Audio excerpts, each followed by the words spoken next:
Good evening. Good evening. Thanks for coming tonight. How many people out here, just wondering, have first-time students coming in, or are first-time parents for students? Awesome. There's going to be a lot of information tonight. My name is Dr. Jones. I'm the principal, and this is Ruth Kerrigan. She's the director of school counseling. We're both going to be giving you a lot of information and expect to hear questions from you, so ask them freely. You don't have to wait till the end of the presentation to ask them. And those of you who already have students here, we actually, due to an anticipated schedule change next year, have some information that you're going to be interested in hearing. So stay with us for any of that new information. We've got new items like innovation career pathways that we're talking about and items like that. So we have a little bit of something for everybody tonight. The whole process as you move in may seem scary, may seem confusing. There are a lot of moving parts, but the counseling department does a fantastic job of walking you through that. And you're going to see a lot of the basic structure to help you simplify that as we go through the night. So without anything else except a word of advice, we encourage all the freshman students coming in to get as involved as possible in the school, because all the research points to the idea that the more connected to a school a student is, the better they do. We encourage that, and we encourage students to challenge themselves as well. However, please keep in mind the idea of balance. Students will get involved in a lot of different things, but there's nothing worse than jumping into the deep end of the pool, finding yourself over your head, and then trying to struggle out of that. So please, when you're talking about levels of courses, when you're talking about activities you're getting involved in, yes, challenge yourself, yes, get involved, but remember that word balance. Sleep is still important. Taking care of yourself is still important. So as you hear all this information, talk to your students about it, reflect on it, and just please remember those two things. So without anything else, all right. It's loud. Sorry about that. So hey everybody, welcome. I'm Ruth Kerrigan, Director of School Counseling, and we're very excited to welcome the class of 2028 to Whitman-Hanson Regional High School. So welcome. How many Whitman-Hanson Panther alums do we have in the audience? A lot. Really great. One of the things I loved about this community when I came here, finishing up my 20th year, was just the sense of community that the folks from Whitman-Hanson have and the pride they have in their towns and their schools. So we're really happy that you're here, and hopefully this program will be helpful. There is a lot of information, but feel free to ask questions anytime you have. So first of all, I want you to meet the school counselors. And the school counselors up at the high school, it's a little different than the middle school. We kind of focus on some different things. But at the high school, the school counselors are the folks that basically cover 3 domains of information with you and your kids. And the school counselors, one of the big parts of their job is to do academic planning with your students. So for instance, the school counselor will be the one that's going to be working on your child's schedule. They typically will stay with them for the entire 4 years that they're here. And then so that's the first domain, is that academic planning. We also do spend a lot of time on college and career readiness, because even though we're going to start working on the transition for your kids as soon as they come into school, we also, very shortly after that, start working on making that plan for life after high school. Because a lot of those things and that investigation and that self-discovery all starts in the 9th grade. So that's another part of it, that kind of college and career readiness piece. And we also handle social and emotional help and support as well. And sometimes, though, we need to kind of pass that on to our colleagues, who are our school adjustment counselors. And these folks are the ones that really just deal with kind of social, emotional, mental health help. And so for the class of 2028, Mrs. Seiden will be the school adjustment counselor who's assigned to the incoming freshmen. And then we also have Mrs. Robichaud, who handles our, they follow the 2 grades at a time. So she'll next year be dealing with the sophomores and the seniors, and Mrs. Seiden will have the freshmen and the juniors. And we also have a couple transition room counselors as well. And the transition room is a place where if a student's maybe been out on a hospitalization, whether it's mental health or medical, and they're coming back and they need to kind of have a soft start to school to get back into the swing of things before they're ready to go back to classes, they will work through the transition room. So that is those are our school adjustment counselors. We're also lucky this year to have some school counselor interns. The pictures are not up here, but they're of great help as well. One of the things I want to let you know is that as a school counseling department, we have a comprehensive school counseling curriculum that we've developed over the years. So we're in classes with our kids, we're meeting with them individually, we're meeting them in small groups. And I'm not going to read through the entire schedule here, but just to know that we are doing a lot of things systematically so that every single student has access to high quality school counseling curriculum programs. We think that's really important. So we're dealing with things like signs of suicide workshops in 9th grade health classes. We're dealing with, I was just actually today in a 10th grade class doing a do-what-you-are lesson focusing on the Myers-Briggs interest inventory. So again, all of these things we're doing over the years to help those students, again, transition in as freshmen, but also to be ready when they are getting ready toward that senior year to actually have that plan for what happens after high school. And we'll be sharing a copy of the slide presentation with everybody through email tomorrow, so if you want to take a peek at it, you're welcome to do that. So students need a plan for life after high school. Again, we're not focusing too much of our time on that for our freshmen, but we are asking them to start thinking about it. And most of our kids will go to four-year schools. We have our kids go to some of the best colleges in the world.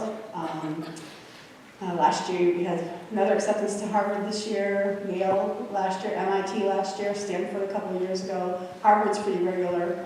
Pretty much every year we get at least one student who gets in there. But our kids are going to some really awesome colleges that aren't those level of prestige as well. Really wonderful schools all across the country. Two-year schools, Massasoit, Quincy College. We'll have kids with post-secondary training. I'm a mom of an HVAC kid, so I understand the value of not necessarily always thinking college. So we are going to help them with all of those plans, and also military is another thing. So again, all of the work that we do is going to help them make those plans for life after high school. And one of the new programs that we have, which Dr. Jones is going to talk about, is our Panther Pathways Initiative. You haven't heard about this yet, or maybe you have through rumor, but what we've done here as a high school is we have what's called Innovation Career Pathways. That's a program through the state that helps students move through certain pathways. Here at the high school we have medical and we have business. And what that does is we work with outside industries in our region to make sure that students have the opportunity to gain certifications on industry credentials to make them better employable or marketable when they leave school if they're not interested, or even if they are interested in moving to a four-year institution. So what that is students have the opportunity to select a path, and when our counselors go down to the middle schools, it's the week after break? February 28th for our women and March 4th for Hanson. So when the counselors go down, your students are going to hear about these programs, and they're going to see flyers, and they're going to have an opportunity to sign up. Please remember to talk to them about this. We accept a certain amount of students based on what we can have for courses. You look at the first one here, that's healthcare and social assistance. The whole idea is there's required courses that through working with industry partners, we realize will gain those students these different certifications, so that when they graduate high school, they're immediately employable in the outside world. Whether they go to college, whether they don't go to college, they have these skills and these certifications. You'll notice that under required courses, there are different courses that we've created to allow them to do that, and plus, they also take higher level courses. So they take dual enrollment courses, which are college credit bearing through Quincy College. They take AP courses, which can be college credit bearing if they receive a qualifying score on the exam at the end, and then they're capped off at the end of high school with a 100-hour internship. It's not an internship where you go to a business and you file papers for them. It's an internship where you're actually immersed in what they're doing so that you are prepared once you leave high school to do that. The other pathway we have is the business and finance pathway. And you'll notice the different classes that we have there, as well as the requirements that I mentioned to you about the college level courses and the 100-hour internship. This is a grant-funded program through the state that allows us to do some really exciting things. As we're looking at this curriculum being written and different field trips that the students can go on to see these businesses, it really is something that gives students the skills and is forward-looking and future-minded and getting students engaged in what's going to be happening after high school with their career choice. It's a really interesting program. And the applications will be available, as Dr. Jones said, when we're going down to the middle schools. Kids will be able to sign up at that point. This year, based on the number, we did have to have a lottery. And so we'll probably need to do that again, but it's a really awesome program. So if you have have questions, feel free to certainly ask about those. Some of the field trips, some of the kids in the business one, they went to, I think, did a pitch for the craft group over at Gillette Stadium on marketing, which was awesome. We had guest speakers come in, and they had a field trip to Quincy College, working in like one of the anatomy labs that they have over there. It's really a pretty spectacular program. One of the, if I could jump in, one of the interesting things is, because I'm excited about it, I just don't show it too much because I'm not feeling all that great, but is Harvard Med Science. We've been working with Harvard Med Science because they noticed the value of this program. And when the students pitched for the craft group, the compliments they received for their pitch, they didn't have the same amount of time to work on it as other schools did, as we were latecomers to that. But the people at the craft group said they were more impressed with our students and how they did. So it really teaches them all the skills they need in depth, and instead of just learning it from the textbook, they're actually doing it hands-on and making sure they understand what they're doing. Okay, so we kind of transition from our innovation pathways to what our graduation requirements are. You can just take a look at this slide. So, every year students will need to take English. There's a 4-year requirement, 4-year math requirement. Social studies and science are 3 years of those classes. World language, 2 years of the same foreign language. And for kids that are interested in competitive colleges, certainly taking more than 2 years is important. But in general, if our students are hoping to go to Bridgewater State, the state universities, they have at least a 2-year requirement of the same foreign language. And your kids will be able to choose either French or Spanish. Every student needs to take a health class as part of a state requirement. There's a PE requirement every year. However, if any of you have older kids, you know that in junior and senior year, in the past we've been able to waive that if they're involved in some type of an outside physical education program, or they play a sport here at the high school. Financial literacy, that's 1 class or 2 credits. We think that's really important. This is a new one that came out of the school council this year. We're actually requiring an arts class, so something out of our fine art or music program. And then a minimum of 12 credits for electives. Over the course of a student's schedule, they need to have at least 90 credits to graduate. They'll have an opportunity in that schedule to probably earn about 112 credits. So there's a lot of room for electives and extra classes and things like that. But those are the graduation requirements that they have. These meet the state college standards and also meet and ask for the Department of Education. So just a few things about the schedule, and as Dr. Jones said, this is a new anticipated schedule, but we're expecting it to be 8 periods. 5 will meet each day. Every student will have an academic seminar or like a study in their schedule, so they have time to get schoolwork done. And the new thing is the wind block. I don't know, Dr. Jones, if you want to talk about what that's all about. Sure, the wind block is a period of time that's going to be at the end of every day. It's 35 minutes long. And students will go to, it's called WIN because it's what I need. It stands for what I need. We'll probably come up with some other really crazy out-of-the-box creative name like Panther Block. But they get to go to something that they need. So if a student needs remediation, they'll go to remediation. If they missed a quiz during the week, they can go to that teacher and make up that quiz. If they want to study in the library, they can go to the library to study. It's a block that's very flexible in the needs of the students. It's not flexible because it meets at the end of the day every day, but we're going to be using an app where the students, each Friday in the class, can schedule their next week out as to what teacher they're going to see or what they're going to do. Now, even as adults, sometimes we have issues with doing that a week out because we don't know what's going to be a week out sometimes.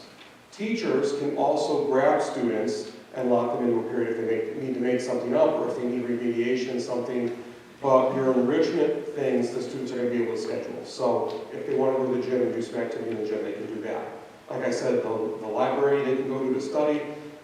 They can go meet with clubs. We're going to have clubs meet during that time as well. So we just open up the end of the day to make sure we can target things to students that both we think they need to be targeted to and both what students want to be targeted on. Okay. Another part of the schedule are the classes, major academic subject classes, English, math, science, social studies. They're all, with the exception of maybe some electives in those areas, they're all full-year classes. Most electives, except for band and chorus, are half-year. So in the past, course and manual in half year. A student could take them both halves of the year, but one of the changes this year is it will be a full band or full course class. So if you take a look at this would be like a typical freshman course load. And you can see English is going to go across the semesters, as is math and bio. PE is one semester, health is the other. They may not be opposite each other, but just for this example, they are. Academic seminar, they will have it full year. And then they'll have room for a couple of electives in their schedule. World language and modern world history. And then that 8th block is the WIN block. So that's pretty typical of what the course load would look like. And then, when we look in the rotation, this would be a sample grade 9 rotating schedule. And you can see there are 5 periods on the side. They're all about, how many? 63 minutes, Dr. Jones? 64 minutes long. The lunch block is always going to be in that 5th period. And then after lunch will be the WIN block. But this is an 8-day rotation, and students will be able to have 5 classes. So even though there are 8 classes on their schedule, one of them we know is going to be a seminar, so there's really 7 classes on their schedule, and they're only going to have 5 per day. Anything you want to add on that? Just one of the things, when people see the 8 periods, as we've talked to students about this is our anticipated schedule that we've been working with to implement next year. As we talk to students, they get worried because they're like, what do you mean 8 classes? We're just asking students to schedule their 7 classes like they normally do, so every single student in the school will have a seminar period. We did that this past year with the 9th grade this past year to make sure that it was more of a soft landing in the high school, getting used to the different workload. But now every student in the school will have one, and one of the things that this schedule does, or helps us do with the students, is it teaches them time management and prioritization, because if you look, for instance, at number 2 in the column on the left-hand side, day 1 is English. And then that English period is the first period in day 2, it's the 3rd period in day 3. So you have 3 days in a row where English meets, but then it's every other day. So if a student has homework or has a project, they know that they can plan or prioritize something else in that day because English has a day off for them.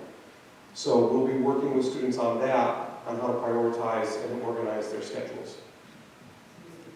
So academic seminars and study halls? Yes, fancy name for study hall.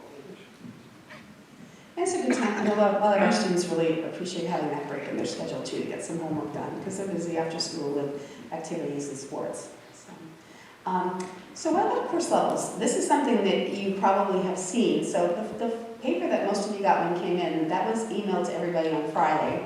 And it gives just directions on how to go into Infinite Campus and to see what has been recommended for your child. It also gives information about how your child can actually add their elective classes in there. So you will see that the teachers have already made recommendations for your kids for next year for the academic areas. So academic, that's one of the things. You can see if the class has an A next to it, it's academic or college prep. Our lowest level of class here is a college prep class. Honors classes would have an H attached to them. And those are really the only levels that we're going to see in 9th grade, academic or honors. When kids get into 10th grade, they actually can start to take advanced placement classes, which are AP classes through the College Board or using College Board curriculum. And actually 2 classes sometimes 10th graders will take will be like an AP European history or a statistics class in addition to their other math as well. And then junior and senior year, typically this is when we have dual enrollment opportunities. We have a great program with Quincy College, which had it for about 10 years. And our kids have the opportunity to be taking classes here at Whitman-Hanson, taught by a Whitman-Hanson teacher, but have the ability to get dual enrollment, which is college credit, 3 college credits in sociology, marketing, anatomy and physiology, statistics, and pre-calculus. So those are some opportunities that will come up later on. But for the most part, you really want to look at the 2 levels of academic and honors because that's what your kids have been recommended for. I got a question in an email, actually, just before we started, wanting to know, like, if I don't agree with my child's teacher, what do I do? One of the things I love about Whitman-Hanson is that we don't want to put barriers in front of your kids. So if the teacher recommended academic and you really feel that they can handle it, handle honors, you and your child always get to make that final decision about the level. Certainly your teachers have been with them all year. They're seeing what the work that they're doing, how hard they're working, but ultimately it's you and your child who makes that decision. Sure.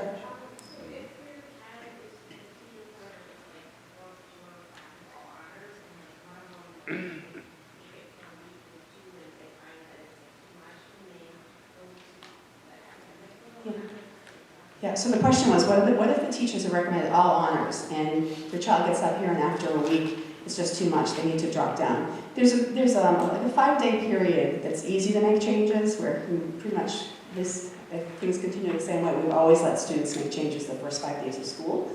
And then after that, there's always a situation where, a teacher might reach out and say, Susie Smith is trying really hard, but I think she's on the wrong level. And so we'll always, make a change if parents and families and teachers agree that really the child is misplaced. We're always going to do what's best for them. But sometimes changes like after that 5 days can be disruptive to the schedule too. So we want to try to get it as right as we can from the beginning. So if your child hopes to go to college, I can't stress enough, finding balance. Dr. Jones mentioned it. We can't have your kids totally stressed out. They need to feel good about being in high school. We don't want them overwhelmed because that's not good for anybody. So really think about balance. But take the highest that they can handle, okay? And again, for college, you want to challenge themselves with math, science, social studies, and world language classes. And also to do the best, because colleges do look for grades from all schools, from all years, including starting in freshman year. But again, balance is really the key. These are some of the academics and elective classes that we have. Not all of them are available to freshmen, but on the paper that you have, we've listed the ones that are specifically for freshmen. But this just will give you an idea of what they can kind of look forward to over the years. And there's even some new ones that didn't make this slide. We've added some new music classes with Mr. Daigle and Mr. Rowe. Have been really creative in that area. So we're always looking to add some new things every year. But these are some of the ideas of academics and electives that might be available to them.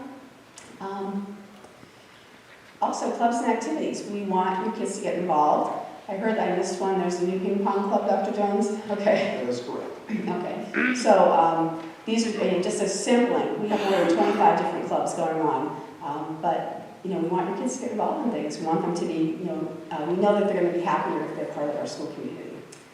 And then also we have some great sports teams too, so we'll hope that they'll get involved in all of those things. So, the course selection process. Grade 8 teachers did make recommendations for course levels for those major academic classes. I sent home on Friday, if you got the message, it came through School Messenger, information about course selection as well as a link to a copy of this paper that was given out tonight. So all these directions are on there. So you and your students should log into Infinite Campus. I think they're going to have to do it through their student account. And you can review all of the recommendations that are in there that the teachers made. And then what we want is you and your students to talk things over and to go in, use the second part of that page of that paper with the directions to select world language. And again, the choice would be French or Spanish. And then elective choices. And they would go in, and we're asking everyone to complete this by March 9th. We are headed down to the middle schools on February 28th to Whitman Middle and March 4th to Hanson. I have a whole slew of high school kids coming with me, the seniors. I've got about 25 kids coming to each school. And they're going to be down there to talk to the students, tell them what they love, give them their advice, and anybody that's having trouble that needs assistance will be going around that day to help them actually get those course requests in if they haven't done it by then. And again, I mentioned this before, but if you don't agree with the level recommendation, contact the teacher at the middle school and talk it over with them, because you might want to get their feedback why they made that recommendation. But ultimately, you and your child make that final choice about course selection level. And again, we'll be going down to the schools right after vacation, bringing some of our seniors with us to talk about classes, activities, and giving great advice to make a successful transition to high school. And then in terms of transition to high school, we might make some changes on these. We might see if there's a way to get things done a little bit sooner. But in general, in the past, schedules would be available online through Infinite Campus in August. Typically, it's the pre-week part of the school starting. And then we also have a great freshman first night every year, and that's usually the Wednesday before school starts. And hard copies of the schedules are given out that night. Students will meet with their mentors who will contact them over the summer. They'll have tours of the school, go see where their classes are, where their lockers are, how to open lockers, things like that. And then the counselors are always back to school about a week beforehand to make any schedule changes then. It's always great if we can get things done before the kids start school. And then, as mentioned before, there's still an add drop period within that first 5 days or so if we need to make any other changes. So, that is it for our slides. Does anybody have any questions? Anything we haven't covered or that you need some further clarification on? Yes?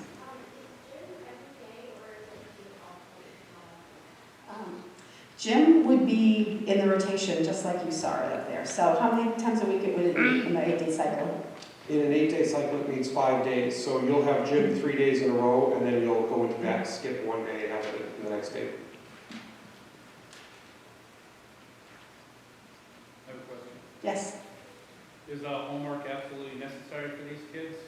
They're gonna have a job, and they're gonna have family time, and I get out of work at 4 o'clock. I don't want my daughter or my son up in their room until 8, 9 o'clock at night doing homework every single night. What do you handle that one? They're in school at 6, 7 hours. Shouldn't they just do the work? You gotta give them a win period. When they come home, my children, they put their book bags away. Well, Dad, I have homework. I'll write a letter to the school tomorrow. If we're having dinner time, we're gonna hang out, we're gonna do this. It's a Wednesday or Thursday. It can't be 4 nights a week. One of the things that we find there, I'd be lying to you if I said they're never going to have homework. They're going to have homework. And what we do is we work with the teachers and talk with the teachers about making homework relevant. They're going to have homework, not busy work. It's for either extending something they need to work on or being prepared for the next class. But what we find with the seminar period with every student is that's cut down if that seminar period is used the way it should be used. We do have some students, we can't police them all. We do have some students that don't make use of that seminar period, and so they have work at home. But with the seminar and the WIN block, there should be plenty of time for students to get a lot of their work done with minimal homework in the evening. Also, we do not assign homework over vacations.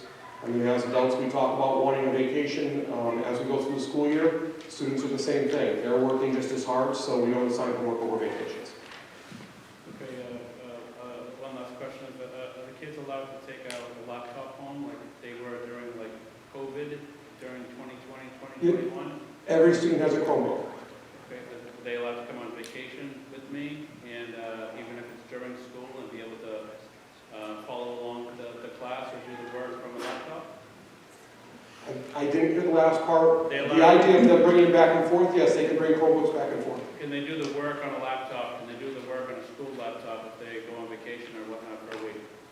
Well, we encourage students to use vacations during vacation time, because if it's not during vacation time, it becomes an unexcused absence. Most of the teachers do post in Google Classroom. I imagine that's probably what they do in the middle schools too. So a lot of kids, if they are out, they can follow along in Google Classroom. They're not getting the direct instruction, but they certainly have the assignments and they can keep up with the work that way.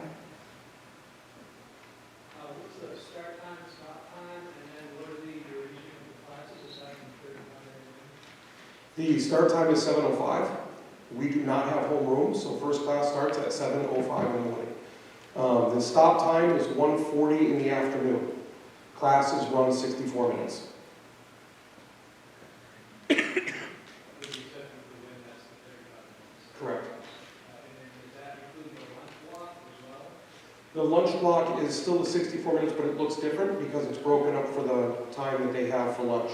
So when you have lunch, there's 3 lunch waves just because of numbers of how many students we can put in the cafeteria and serve at once. So we have 3 lunch waves. If you have first lunch during that class period, your 64 minutes will happen after you come back from lunch. If you have third lunch, then you have your 64 minutes right from the beginning of that period, then you go eat your third lunch. If you have second lunch, you have half of your period before you go eat, then you go eat, then you come back and you finish up. Yes, I see some question back there. Yep, good job.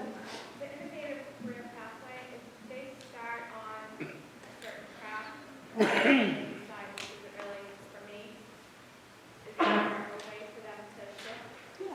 question was, if a student actually applies for an innovation career pathways and they get in, and then they decide it's not for them, can they exit the pathway? Absolutely. Yeah. And depending on, if a student we're a couple weeks into school, they could get out right away.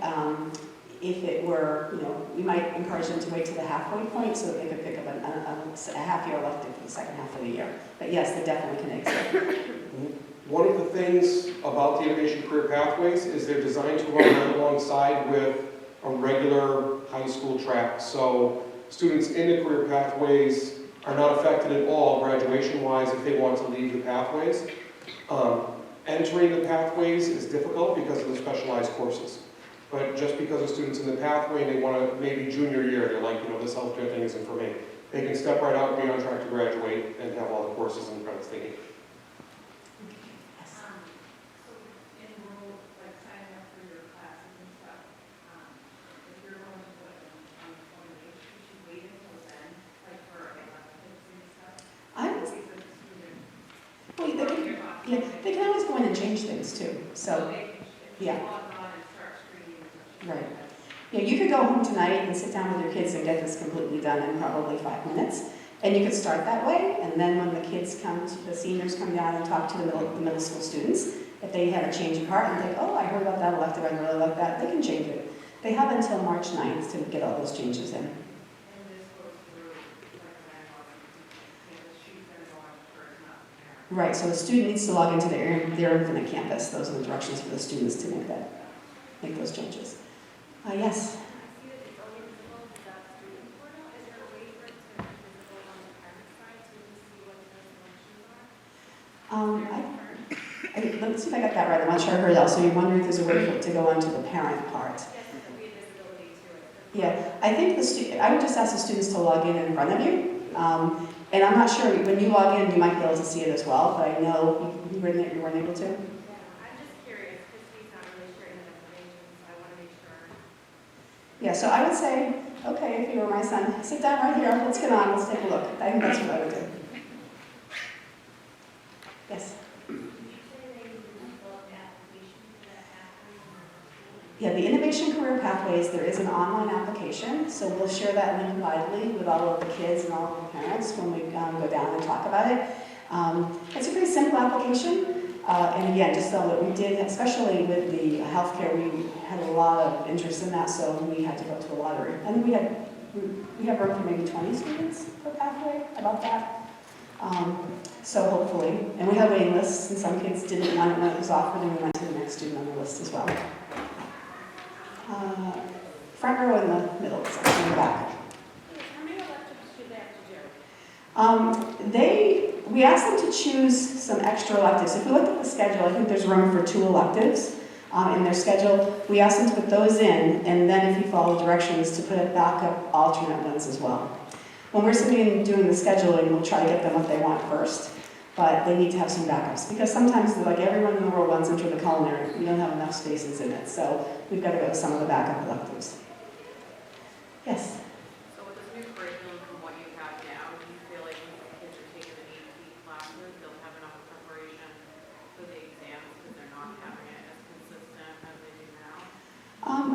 We've talked to the AP teachers about that. I don't know if you want to address I didn't know. being with the schedule changing, will they, students who are in AP classes, which again wouldn't probably happen for your kids until at least 10th grade, will they have the time to prepare for exams and do well? We've talked to the AP teachers about that, and while they don't like the idea of losing some of the extra minutes that they are moving to this schedule, they still feel that they'll be prepared for the exams. So based off of why are you switching to this new model?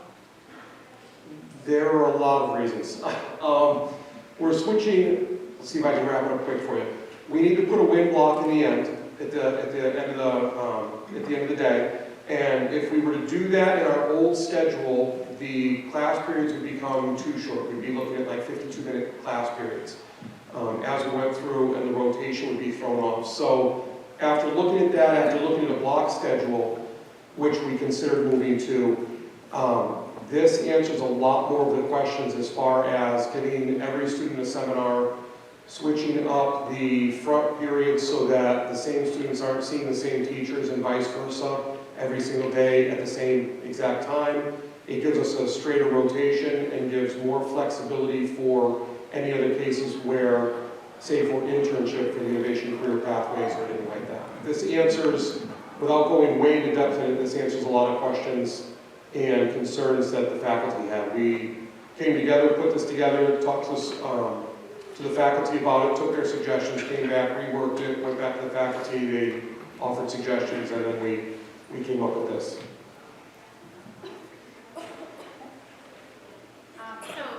Are you going to continue the, I'm not like super familiar with the schedule, but the like delayed start periodically, or is this going to take, this new schedule like supersede that? There are delayed starts. This year we went to the early releases.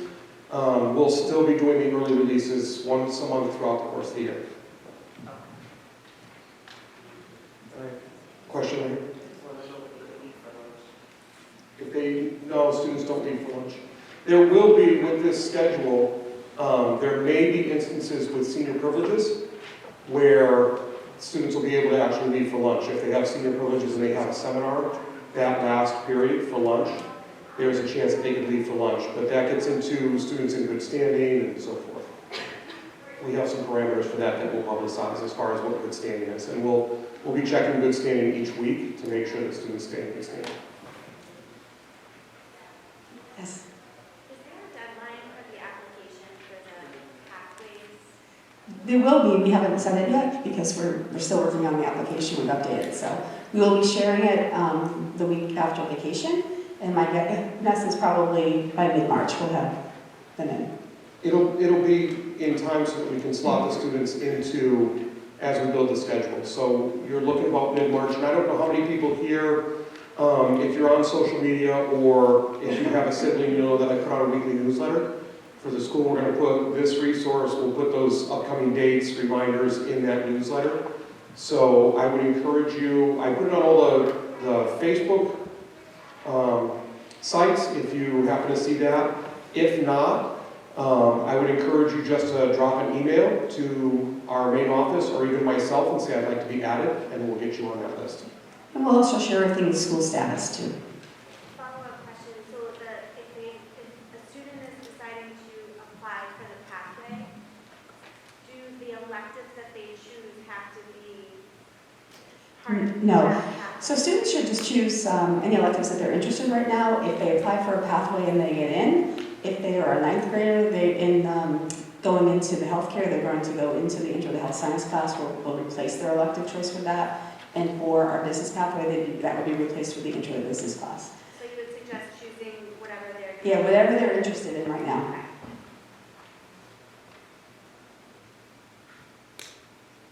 Any other? Sorry, can you just talk a little bit more about the rigor and demands of honors courses versus academic? Yeah, I think, and it's interesting. One of the things that we'll have the kids, our seniors, talk about when they go down there is get it from the student perspective. The honors classes are rigorous. There's, I think, more independent work. It moves at a faster pace.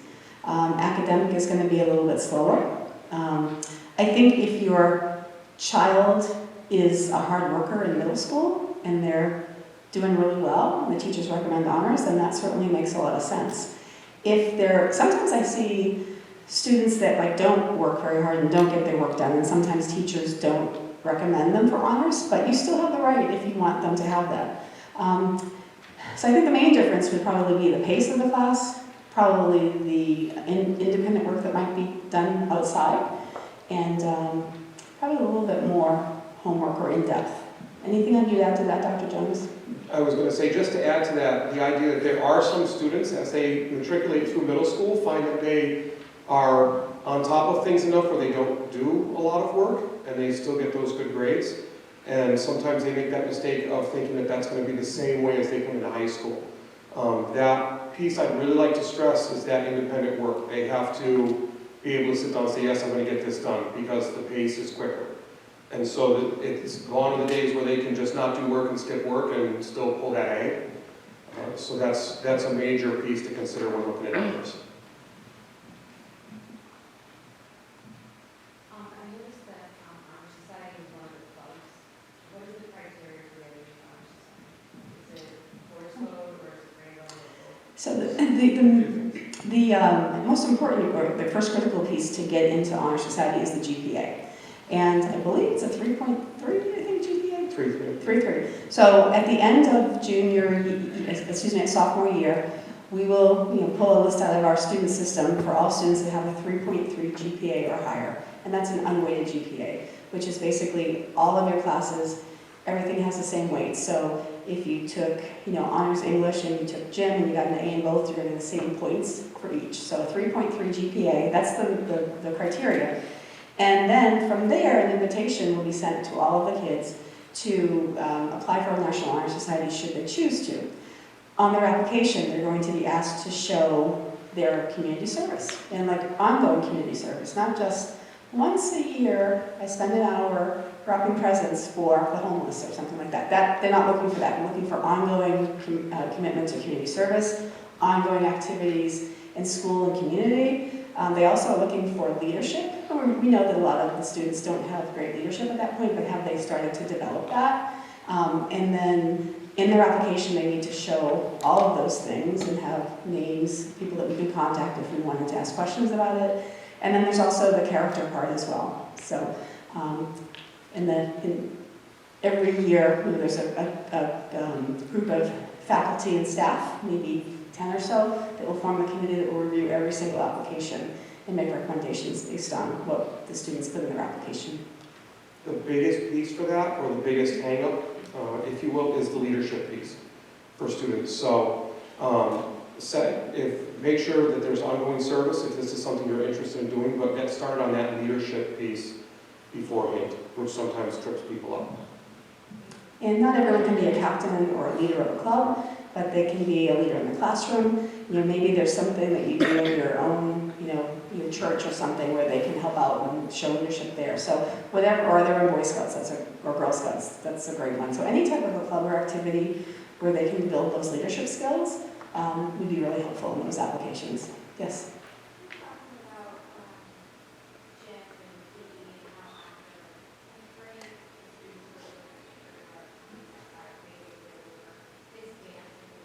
Yeah, it is. Yep. Yes. So health is really, it's a health curriculum. It's in a classroom. They're learning all about diseases. That's where we go in as school counselors and talk about promoting positive relationships. We talk about bullying. We do a signs of suicide lesson in there. So they're covering all different types of health topics. And PE is basically, it's like physical fitness. It's active. Yes? When should they start community services? Maybe ninth grade? Yeah, I would say, I think community services is a good thing to start as early as you can, because it's something that if your kids are thinking about going to college, they're going to look at those things. They should almost be starting to build all those things as a ninth grader, and they will have all of those things for applications for NHS at that point. And also, it's a good thing if kids are doing community service because they want to help. It's a great thing, and to help build their character too.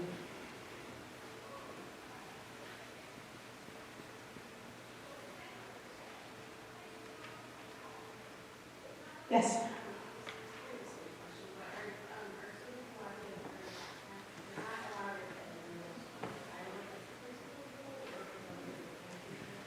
So the question was, are students allowed to carry a backpack? And yep, they're heavy. I'm actually amazed at some of them. Kids have lockers, they don't really use them anymore. They carry everything around in a 35-pound backpack. But yes, they can have their backpacks.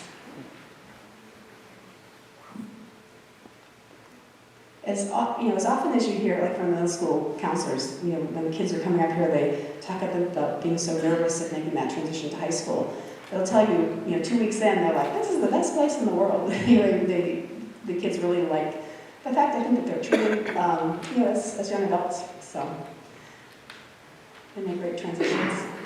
Any other questions? Make sure you raise your hand high so we can see. Yes?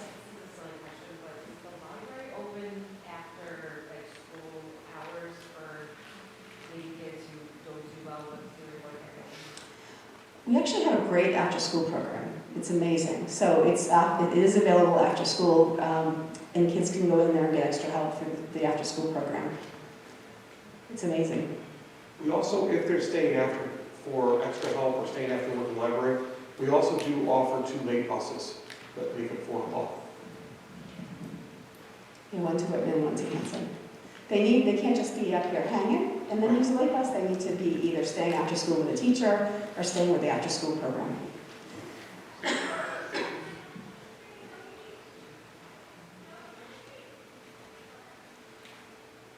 Anything else? No? Yes? Well, in the after-school program, there's some homework help, so there's some academic support. But they also run some kind of other type. There's a gaming thing that goes on. There's a culinary that goes on. There's some of the other ones. They do gaming, culinary, art. Yeah. They have all kinds of different things that they run in conjunction with the academic help, the tutoring help. And there's a number of teachers from our own building that are there to help tutor the students in the different subjects. So even if that's one of the things to highlight is that there's tons of support if students want to take advantage of it. We have peer tutoring, we have teachers after school enrichment program, we have all kinds of help available to students as long as they're vocal about needing it and taking advantage of it. Yes.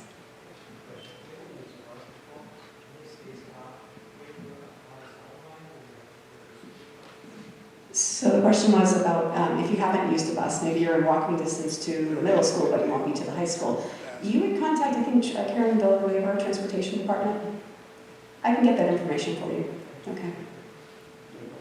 Yeah, just to see all the music classes and the video process. See if you guys have any facilities on campus or equipment and things like that. We do have quite a bit of equipment in our audiovisual room that we do news through, and we actually have a little studio inside our classroom that students utilize, and we have plenty of equipment in our computer labs for music tech, where students are creating music, they're creating podcasts, and we do some YouTube videos in the back here when we have set up.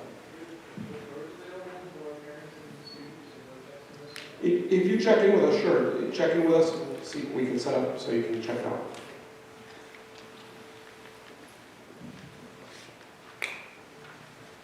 Okay, going once, twice, 3 times. All right, well, thank you so much for coming tonight. Feel free to reach out at any time if you have questions. Again, we will share the recording, we'll share the slide presentation over the next couple of days, and we hope that you all have a great February break with your families. Thanks for coming. Thank you very much.